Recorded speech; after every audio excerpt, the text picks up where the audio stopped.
Hello, welcome to Word of the Day from the Lord's New Church. I'm Kent Rogers.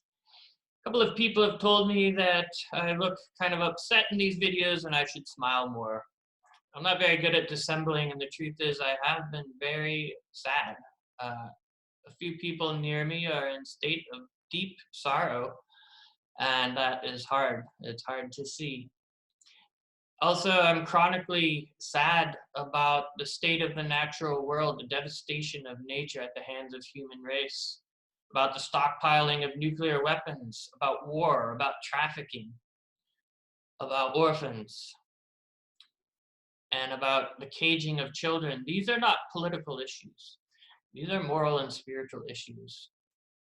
And I want to say thank you and hats off to all the people who feel despair and even depression and even anxiety when they look at what's happening to other people. These things are real, and we need you. We need people who are able and willing and strong enough to feel these things.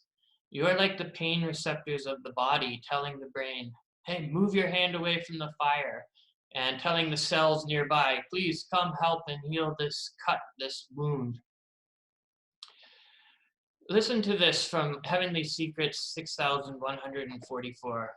Through despair, people are led in an effective and perceptible way to acknowledge that nothing true or good comes from themselves, and to acknowledge that what is their own has caused them to be damned, but that with the Lord's aid, they are delivered from damnation, with salvation entering in through what is true and good. Despair also exists to the end that life's bliss, which the Lord imparts, may be felt.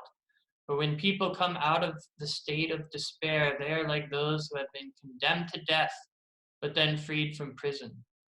Periods of desolation and temptation also serve as the means by which people gain an insight into states contrary to heavenly life, and from them are given a perception and insight into the bliss and happiness of heavenly life.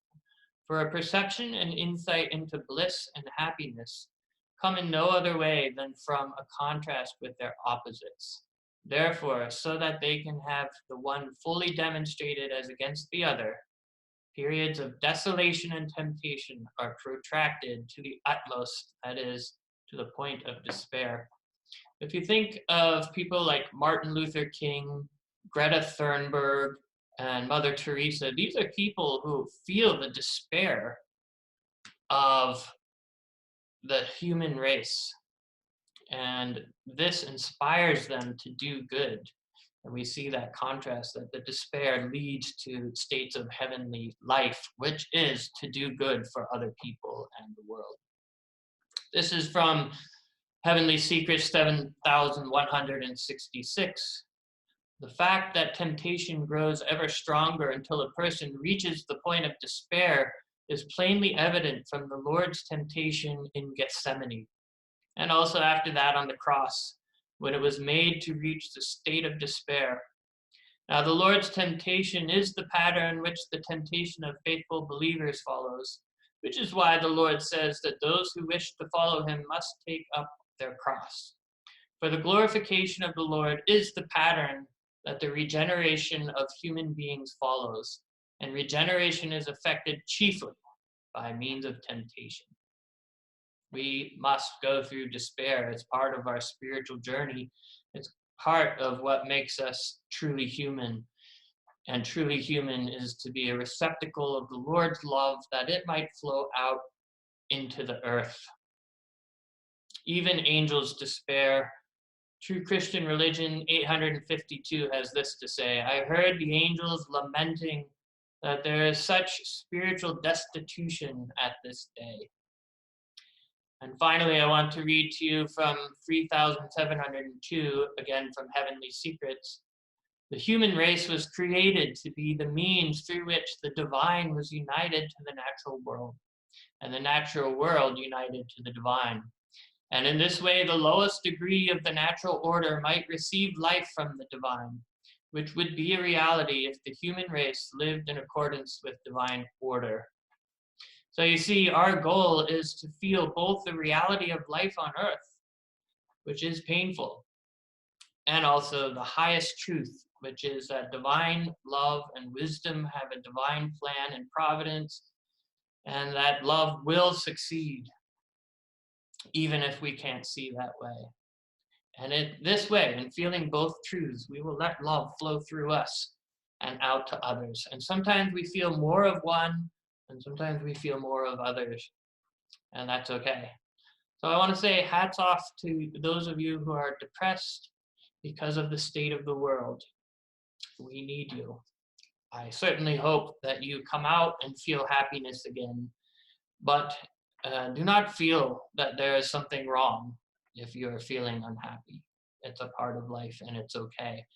And we must be willing to be with one another even in our difficult states. In fact, that is where healing occurs. We shouldn't avoid sad people as if they had leprosy, but we should come and comfort them. The Lord says, "Blessed are those who mourn, for they shall be comforted." Again, we see this highest and also this lowest, the pain and the comfort. In Nepal, you see statues of the Buddha, and this is Mahayana Buddhism, which says you go and reach the highest truth, and then you bring it back to be comforting and healing to the world.